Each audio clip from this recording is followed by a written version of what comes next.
नमस्कार. उन्हाळा सुरू झाला की प्रत्येक घराबाहेर वाळवण आणि घराघरात लोणच्याचा सुवास हा दरवळतोच.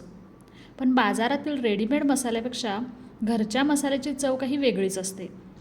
आज आपण द ट्रू रेसिपीच्या किचनमध्ये अगदी पारंपरिक पद्धतीचं 25 आंब्याच्या अचूक प्रमाणात बनवलेलं पिवळं लोणचं कसं बनवायचं ते पाहणार आहोत. आणि हो, हे लोणचं वर्षभर खराब होणार नाही याची गॅरंटी. लोणचं तर सगळेच बनवतात, पण वर्षभर त्याचा रंग अगदी पिवळा धमक राहणं, ते चांगलं टिकून राहणं, खराब न होणं, ही एक कला आहे. आज आपण कोणतीही घाई न करता स्टेप बाय स्टेप पद्धतीने 25 आंब्याचं लोणचं कसं बनवायचं हे पाहूया. आता सर्वात आधी आंब्याची निवड कशी करायची? आंबे घेताना ते गावरान किंवा राजापुरी असावेत, जेणेकरून लोणच्याला जो छान आंबटपणा हवा असतो तो येईल. आंबे बाजारातून आणले की ते रात्रभर पाण्यात ठेवायचे. पाण्यात कशासाठी? कारण आंब्याच्या देठापाशी जो चीक असतो तो पाण्यात राहिल्याने निघून जातो. आणि दुसरी गोष्ट म्हणजे आंब्याची नैसर्गिक उष्णता जी असते ती कमी होते. दुसऱ्या दिवशी आंबे पुसताना कॉटनचा कोरडा छान स्वच्छ कपडा वापरा. तुम्हाला तर माहितीच असेल, ओलावा हा लोणच्याचा सर्वात मोठा शत्रू आहे. त्याच्यामुळे लोणचं खराब होण्याची दाट शक्यता असते. आता आंबे पुसून झाल्यानंतर तुम्ही तुमच्या आवडीप्रमाणे ते कट करू शकता. मुख्यतः 2 पद्धतीने हे लोणचं बनवलं जातं. पारंपरिक लोणच्यामध्ये आंब्याची कोय, ज्याला आपण घोट्टासुद्धा म्हणतो, फोडीला धरून ठेवली जाते. अशा या कोय किंवा घोट्टा असलेल्या फोडीमुळे लोणचे वर्षभर कडक राहते, ते जास्त मऊ पडत नाही. तसेच लोणचे मुरल्यावर ती कोय चोखून खायला खूप मजा येते.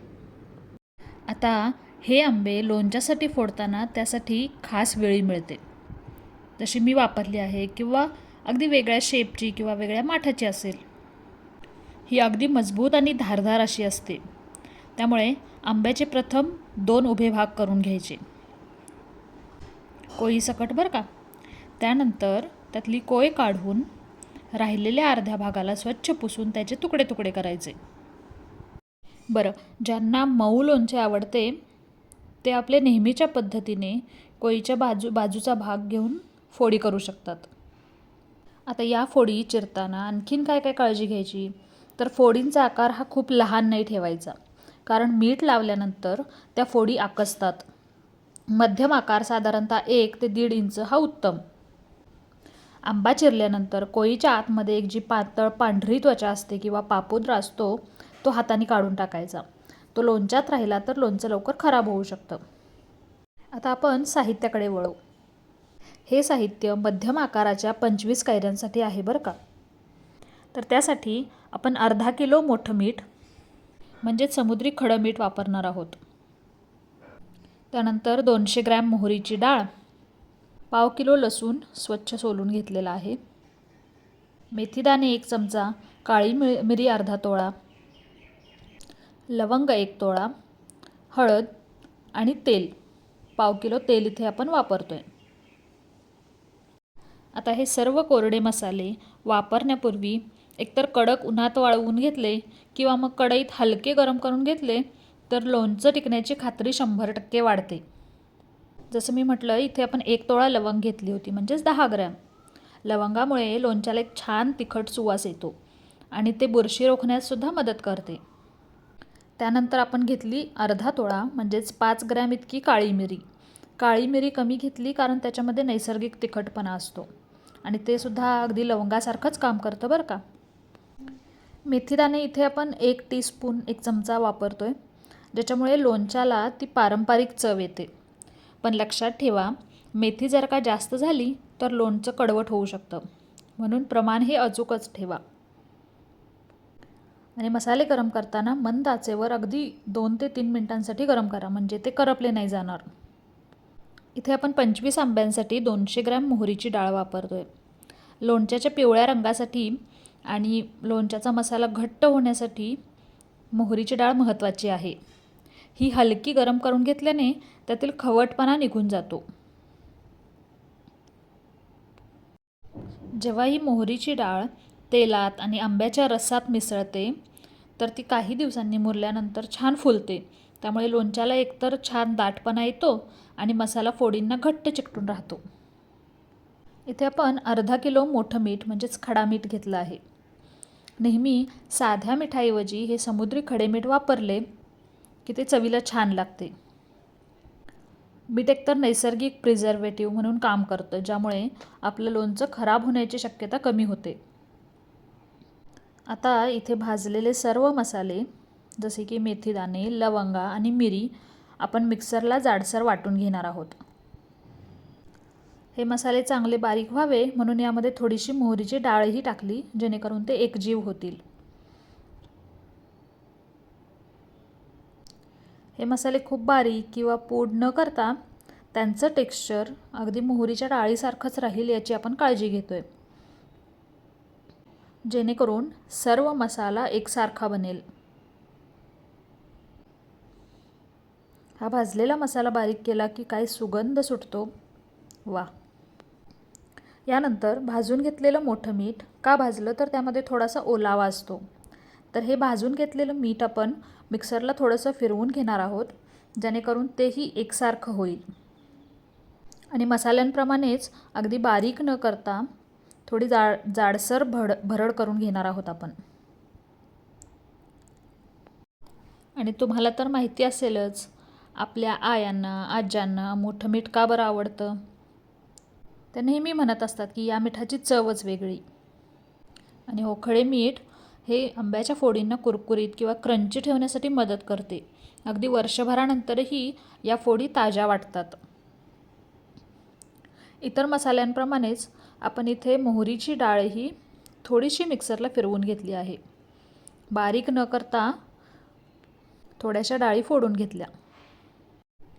मसाले भाजून आणि बारीक करून झाल्यानंतर इथे कढईमध्ये आपण 1/2 किलो इतकं तेल घेतलं आहे. तुम्ही कोणतंही तुमच्या आवडीचं शेंगदाणा किंवा रिफाइंड ऑइल वापरू शकता. तेल हे सुद्धा लोणच्याला टिकवण्याचं काम करतं बरं का. इथे तेल छान गरम झालं की त्यामध्ये जे खडे मसाले आपण बारीक केले तेच मसाले थोडे थोडे अखंड टाकून घेतले. त्यानंतर 1/2 किलो लसूण हा आपण या फोडणीमध्ये घातलेला आहे. लसणाच्या फोडणीमुळे लोणच्याचा स्वाद अजूनच खुलून येतो. इथे पाहू शकता, अगदी न करपवता छान सोनेरी रंगावरती लसूण भाजून घेतलेला आहे. लसूण थोडासा भाजत आला की त्यामध्ये आपण टाकणार आहोत हिंग. हिंग हा पचनासाठी केव्हाही उत्तम आणि त्यातच फोडणीची चवही तो वाढवतो. यानंतर इथे 4 चमचे हळद आपण या फोडणीत मिक्स करतोय, ज्याच्यामुळे छान पिवळा धमक कलर येतो आपल्या लोणच्याला.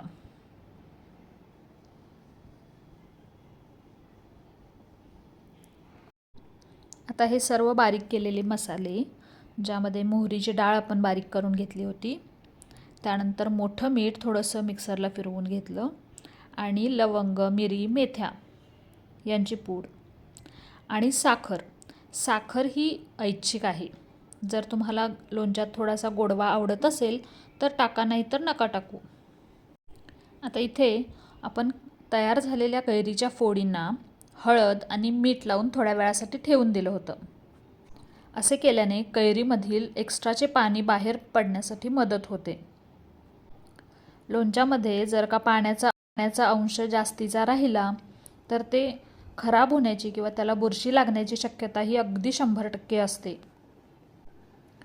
त्यामुळे जर आधीच हे पाणी आपण काढून टाकलं तर लोणचं आपलं वर्षभर कोरडं आणि सुरक्षित राहतं. आणि मीठ आपल्याला हे एक्स्ट्राचं पाणी बाहेर काढण्यासाठी मदत करतं. त्याच्यामुळे आपण इथे या फोडींना लोणचं बनवण्याआधी मीठ आणि हळद लावून ठेवली होती. तर या सर्व फोडी निथळून आपण एका मोठ्या बुट्टीमध्ये घेतलेल्या आहेत. आता वळूयात मसाला मिक्स करण्याकडे. अगदी 7-8 तास हळद मिठाच्या पाण्यात मुरल्यानंतर या फोडी आपल्या छान मसाल्यासाठी तयार आहेत. आता हा घरगुती अस्सल आपल्या डोळ्यांसमोर बनलेला मसाला आपण यामध्ये मिक्स करतोय, जी चव बाजारातल्या मसाल्याला कधीही येणार नाही. हे सर्व मसाले आपण आत्ताच बारीक करून घेतले होते. त्यामध्ये तुम्हाला कदाचित वाटेल की मीठ थोडं जास्त होतंय, पण ते लोणचं टिकण्यासाठी अतिशय महत्त्वाचं आहे.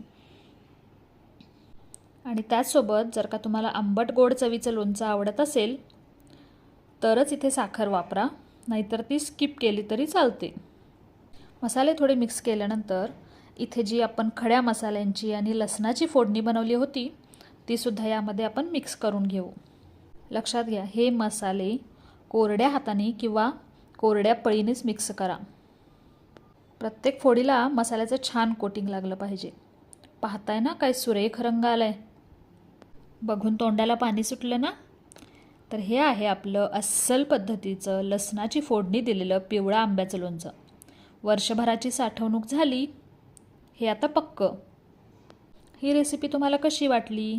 तुमच्या मनात काही शंका किंवा प्रश्न असतील तर आम्हाला कमेंट बॉक्समध्ये नक्की सांगा, किंवा तुम्ही कोणत्या वेगळ्या पद्धतीने लोणचं बनवत असाल तर तेही कमेंट करा, मला वाचायला नक्की आवडेल. जर ही लोणच्याची रेसिपी तुम्हाला आवडली असेल तर लाईक आणि शेअर जरूर करा. आणि हो, अशा चविष्ट, सविस्तर आणि पारंपरिक रेसिपीज कधीच मिस होऊ नयेत असं वाटत असेल तर आपल्या चॅनलला नक्की सबस्क्राईब करा आणि शेजारील बेल आयकॉन बटन दाबायला विसरू नका. दर 4 दिवसांनी लोणचं खालीवर करायला विसरू नका. तुमचं लोणचं कसं बनलं सांगा बरं का. धन्यवाद.